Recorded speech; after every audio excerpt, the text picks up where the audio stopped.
Oh wait. Yo, we back again. I was gonna. So my man was trying to figure out what word or terminology to use for what we're about to talk about. We're going to talk about. Describe it in a really funny way. We're going to talk about a substance that happens to be it's narcotic. Don't make any stereotypical comments about my country. I'll fucking.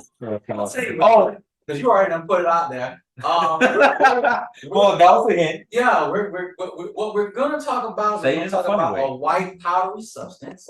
We're not talking about anthrax because that's one joke that did come up about anthrax. We're going to talk about the coca, white lady.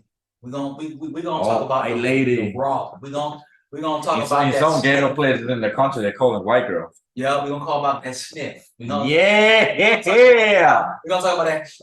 So now, let's make it clear. The Rico Nico podcast does not encourage, condone, or endorse, nor endorse the use of such substance. Am I right? You do it at your own risk. Your use is on you. I don't encourage the sale or the industries. Oh, exactly. And neither exactly. That too. That involve the criminalization of its use. We are talking about it just like you talk about any, most things. We don't do these things. We don't do it. Make it clear. Yeah, and we don't do it. Right. Generally, I don't do it. But so I'm talking out of ignorance. So all we know is that at one point this substance was in Coca-Cola. Yes, it was used for dental purposes, as it can be used as a mild anesthetic. Yeah, anesthetic. Okay. And do you think? Okay. Society is overreacting on it? Do you think it's like only bad people do it? What's your take on it? Okay, so are we going to hard on these people? What do you think? We can talk about that as a chemical substance. My stance on any type of recreational drug is its base form. What does that mean? Basically, is it natural and is it you can find it naturally in nature? Oh, it comes from nature. Okay, right. Okay, it's not synthetic. Yeah, its base form, respectful acknowledgement that it is for recreation, right? Which is a form of escapism, and also the synthetic part. Does it have to be formulated in a lab? And what are the effects of it after it is created in a lab to be sold in a market that has a criminal element? I don't have any issue with marijuana, cocaine, or any of those. Anything things that comes from Mother Earth. Yeah. If it's in a leaf, it could be rolled, smoke, whatever. If it could be administered and found naturally, right? Then I have no problem with respectful use, right? And that goes for ibogaine, that goes from ayahuasca, mushrooms, all of that. Mushrooms, DMT, all of those things. Okay. With proper administration, we've done a lot of testing as far as medicine. We know specifically the amount of milligrams or nanograms to have a desired effect, and we have enough research about what those effects really are and how they affect the brain and the body. So it's not that we don't know enough, but what happens is when we create an industry, and then that industry is criminalized, then what you do is you get a lot of other chemical additives from other sources that have no business being in the human body. That's how you get your meth. That's how you get crack cocaine. That's how you add the phenol into it. But just the actual use of it. Is it just bad people? These kids at the parties doing it. No. It's you have no future in life. You're going nowhere. It gets demonized because people want control of it, or they. I assume we're talking about just the pure. Look, people have to demonize something, and what we're quick to demonize, especially when you focus on the word demonization, is an altered mind state. You're not yourself. You're not in control, but you are in control as a person who goes to utilize. Oh yeah, you're in control beforehand, right? And you know what you're seeking in that. And I say, drug use is a form of escapism.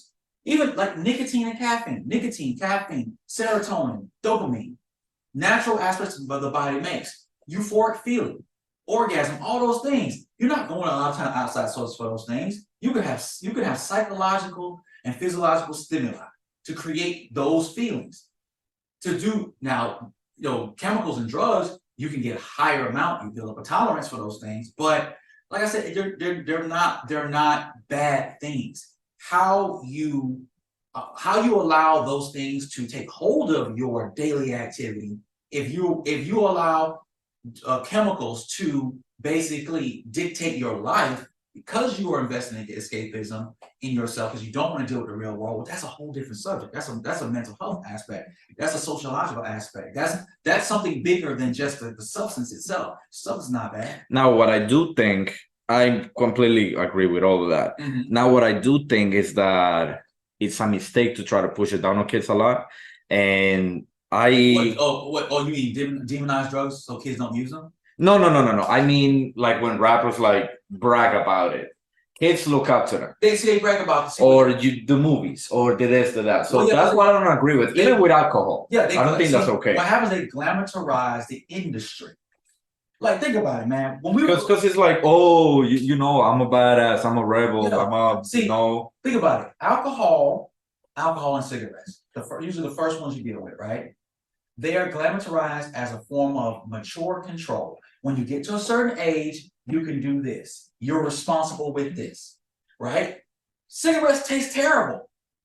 Alcohol, if you get alcohol, it tastes terrible. Yeah, cool. But what happened is they're in some forms, in some sweet, whatever, and you build a taste for them. But the idea is, it's a coming of passage. When you are old enough, when you've earned the right, you can ingest this thing. Oh yeah, absolutely. And it becomes a sociological aspect. Oh, I'm now old enough. I can drink alcohol. Man, it tastes terrible. Keep drinking it, you'll enjoy it. And then you start realizing the effect. Oh, the effect. Okay. I have a story real quick from my grandma. My grandma, I think she told me she was about 8 years old. No, I think younger, or older. I think she was about 8 or 10 years old. So they were having a party going on. Of course, she wasn't allowed to drink anything. So she tried a little bit of wine, of course, without her mom's permission. And she liked the taste, and then she tried a little bit more, and then she got dizzy, not tipsy, but a little dizzy. And her grandma caught her drinking that. She was like, "Oh, did you like it?" And my grandma was like, "Yeah, I loved it." So they brought her to a separate room, and it was her mom, her grandma, and I think her grandpa, and they made her drink an entire bottle by herself watching her. I mean, she didn't actually finish it. Yeah. She was like, no, I don't want to. And grandma was like, no, come on. And then she could tell that she was making her. Yeah. And instead of punishing her, he made her drink it. Grandma never took a sip of alcohol ever again. Because what happened, I've heard about. I was like, that's so funny. I've heard about that form of introduction / punishment with cigarettes and cigars. Oh, you got caught smoking, whatever. Oh, you like it? So, and what happens, it deters you. I've known people, I went through about myself, dealing with the effects of the substance, the behavior that comes with the substance can be off-putting. When you have a hangover, especially if it's bad enough, it puts you off for a while. Oh yeah. A lot of people. Now, alcohol is a whole different thing. You smoke a whole pack of cigarettes in your lungs, whatever. It's gonna put you off. You have a bad hangover from anything. Your body's gonna punish you psychologically and say, like, look, man, because you're poisoning yourself. When you put too much of something in it, you're poisoning yourself. Oh, that's it. And that's ultimately what it is. But that's a way to deter it. Will expose you, will oversaturate your exposure to it at an early age, so it can put you off. That headache, oh my goodness. But what most of us do, we have gradual exposure as we get older, or you're so shut off from it that when you do get exposed to it, you go overboard to make up for the time because you don't have the gradual exposure. When I first took a sip of alcohol, it was in Colombia, and because the legal drinking age is 18. I think the only country where it's 21 is here. Yeah. It was 18. I had some canned beer. I didn't like it, too much. I mean, I still don't like beer, but now I can drink beer Yeah. because now it doesn't taste that horrible. You can see the nuances, and especially your flavor palate as an adult has changed. Like when my dad used to drink, my dad used to drink Budweiser, right? And as a kid, I always used to be like, it made his breath smell bad. And the one thing I noticed about when he used to leave the cans outside, with a little bit of beer back in the bottom, after a couple days and it ferments, it smells horrible. But you know what really likes that smell? Roaches. And I promise you, there was no time that I would not go down and shake the can and hear the oh, that's disgusting. Oh man. And I had to learn not to pick the can up and shake them around, because if you shake the can, they will spiral around and they'll come out in your hand. So that for me, it took me a while to, be exposed. Like, I don't like cigarettes, cigar smoke every now and again, but those things, but we do them for the effect. We can harbor a taste for these things, but we do them more for the effect. So when we talk about like all the other substances we named, right? No, I would never endorse synthetic things. No, those are not cool. The fentanyl is too dangerous. Heroin, crystal meth, anything that basically has been constructed that will create, like what you call it, the hard ones. Yeah, like psychological and neurological damage to the body. No. Now going back to the white girl, it's wow, we were going to call it that. Okay. Okay. I just think that's the wrong word. White but okay. It's hypothetically speaking, if I have tried it in the multiverse, like my other me. It's the experience. I don't think it's, I guess I didn't do enough, but one time maybe I would have done too little or too much. The thing about it is the hangover.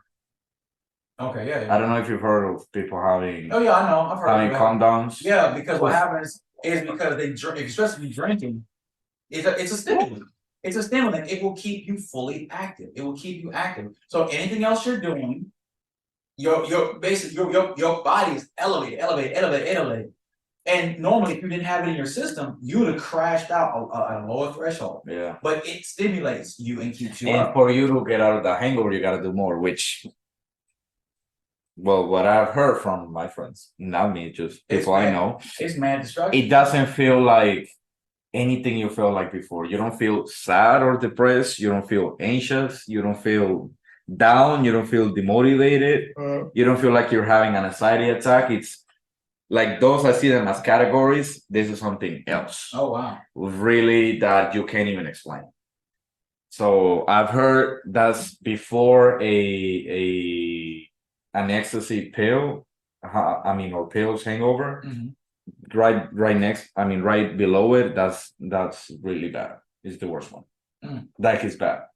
And I've heard from my friends that they can't get out of it. Like they just don't feel like they can. Like you really gotta, but it's not a depression thing. It's not anything like that. It's just your body, and you feel it in you. Like you feel it's inside. Yeah, well, and think about it. The drugs affect more than just the mind; they affect the body. Oh yeah, 100%. Because if it affects your brain, it can, touch on whatever things control your whole body. Right, neurological.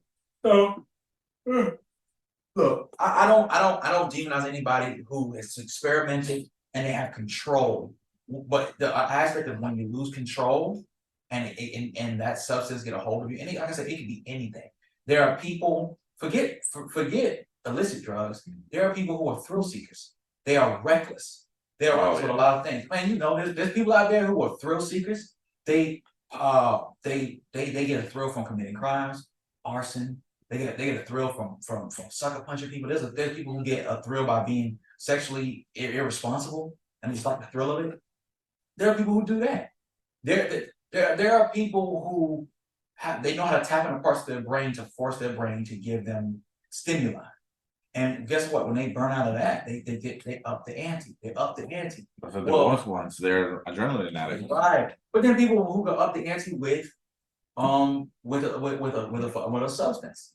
And they'll find a way to do it with a substance. But I don't knock it, man. Like I said, I don't demonize. No, we shouldn't knock it. Yeah, like at the end of the day, it comes from Mother Earth. Yeah, and the ultimate thing about it is when you create a criminalized industry around it, you make it really dangerous because the people who synthesize it will mix it with anything else that will kill people. And it's all about money. It's not about the. It's better to just regulate it and just have it right. Yeah, or just let people just deal with it naturally. You cannot synthesize it into anything else. So you can get it in its natural form or nothing else. So like, say we talk about the coca. You can make it into one form when it's refined. But all the gasoline and cutting it all out, none of that. Let us know in the comments down below what you guys think. Do you knock it? Do you not knock it? Leave a like on this video. Thank you for watching all the way to the end. Comment, subscribe, share it. You know, all that good stuff. Hey, pay your dealers. Yeah, pay your dealers, please. Like, let's not get in trouble because of that. All right. Thank you for this podcast, Rico. We're back at the Nico headquarters. This is really exciting. We got more content on the way. And yeah. Overtime, bro.